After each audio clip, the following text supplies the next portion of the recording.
Good morning, everybody. Orange J here with another Etheria restart video, and today we're going to talk all about content creators doing unit previews, making predictions for things, and how sometimes we get things right, sometimes we get things wrong. And my prediction when these two new units came out, I looked at Nahor right here and I was like, one, I can say his name easier, and two, I think his kit is a can't miss. I think this guy's just a lock to be really good, and I do still think he has a lot of value for people who lack maybe some crowd control or want a stun. There's definitely certain parts of this game where Nahor can pop off, but guess who's better?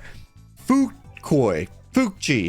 I don't know, guys. I'm trying to say her name. Anyway, the girl is better than the guy, and her kit was really strange to read through in a preview, right? I was going through here, you're reading about her Moonlit Veil passive, you're looking at this shield, and I can even just reading through it again today, I can look at it and see man, I see potential here, but really, how does Moonlit Veil work? And that turns out was a pretty good question to ask, because not even, and I'm gonna go ahead and pull for her because I got a boatload of ticket drops from this 2x event farming EXP all the time. Anyway, not even the development team, I guess, knew how her skill worked, because it was working incorrectly and she had to get hot fixed. So right after she came out, there was a lot of buzz about how great of a character she really was. And there was some talk on Discords and in YouTube comments and things like that about how many content creators, myself included in that mix, were higher on Nahor than we were on her, and that we were wrong, etc., etc. Some of those people were even angry, right? And look, I get it.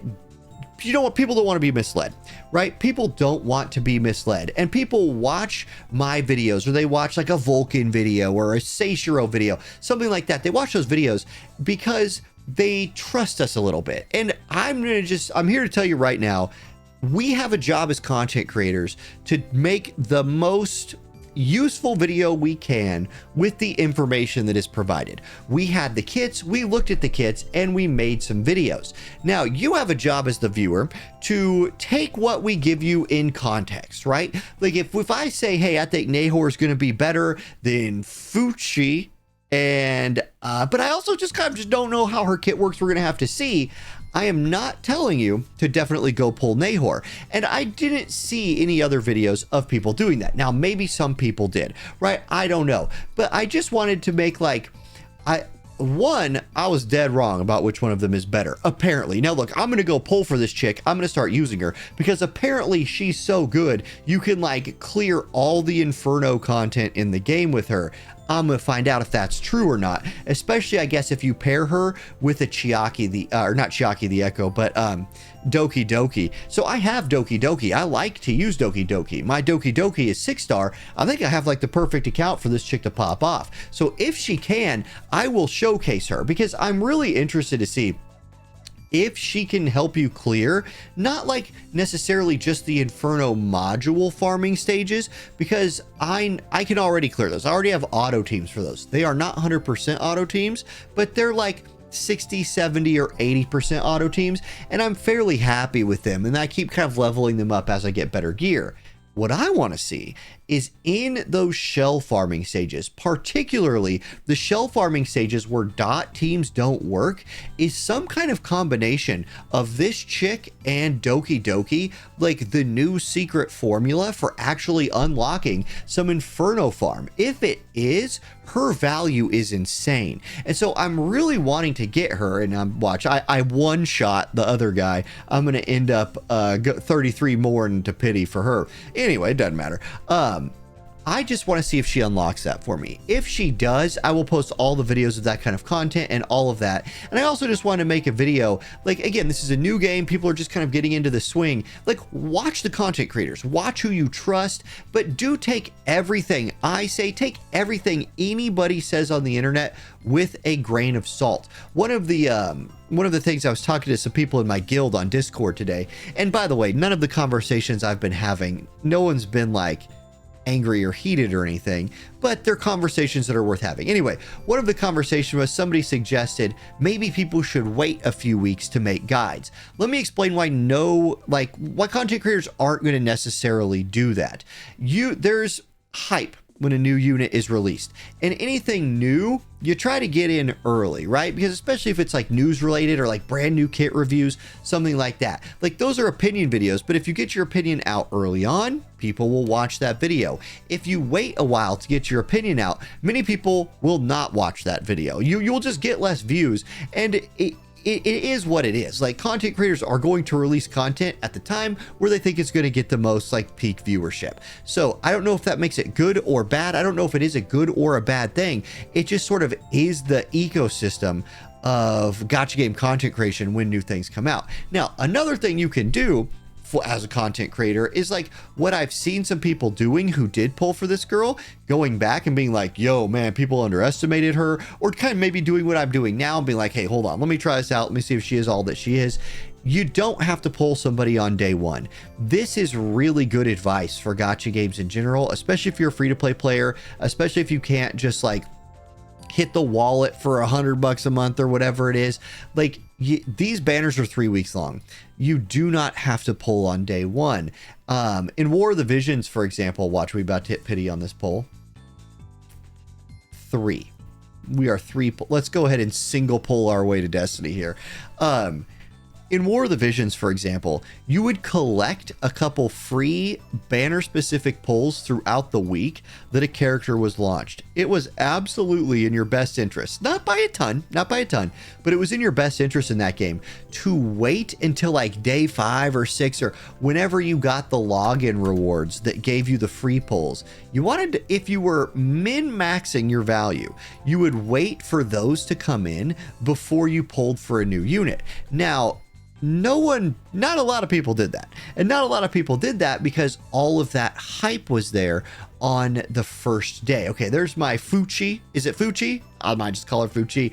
Anyway, a lot of people wouldn't do that because you want to get the new thing. It just came out. It's hypey and all of that. But these are 3-week banners.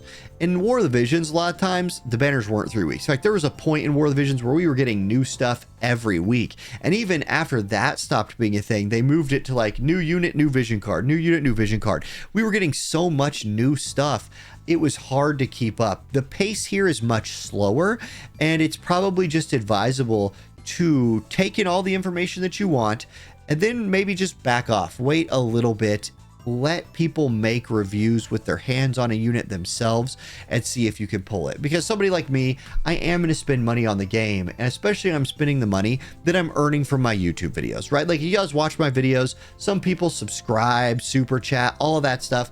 I'm throwing that money, a lot of that money, not all of it. I'm throwing a lot of that money back into the game. So there's my girl. I can actually pop her straight to 6 stars, I think, because one of the things I've gotten a bunch of here, I have plenty of these EXP books. Oh, imagine 11,000 blue ones. That's pretty cool. So let's pop her up.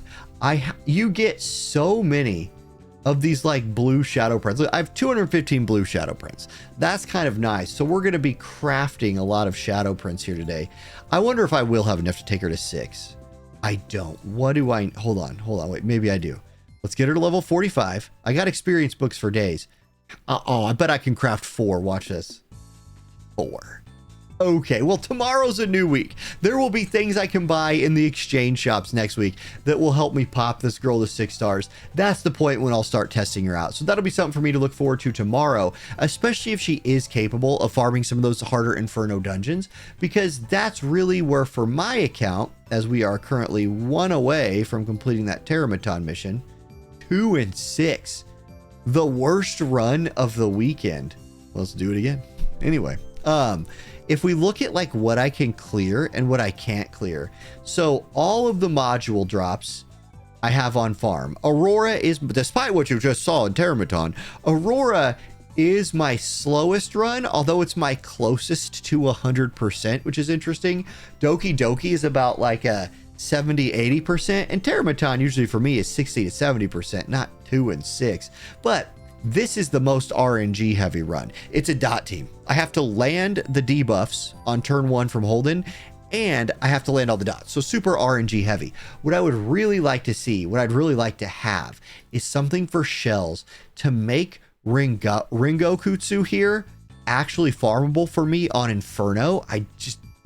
I can't do it yet. I don't know. I'm not doing it yet, if I can or cannot. And then Sharon, I can clear manually, but oh boy, it would feel nice to have something I could auto farm in here to get myself some better copies of Supernova for my Ling Luo and my other like healing characters. Better copies of Halloween, which I use.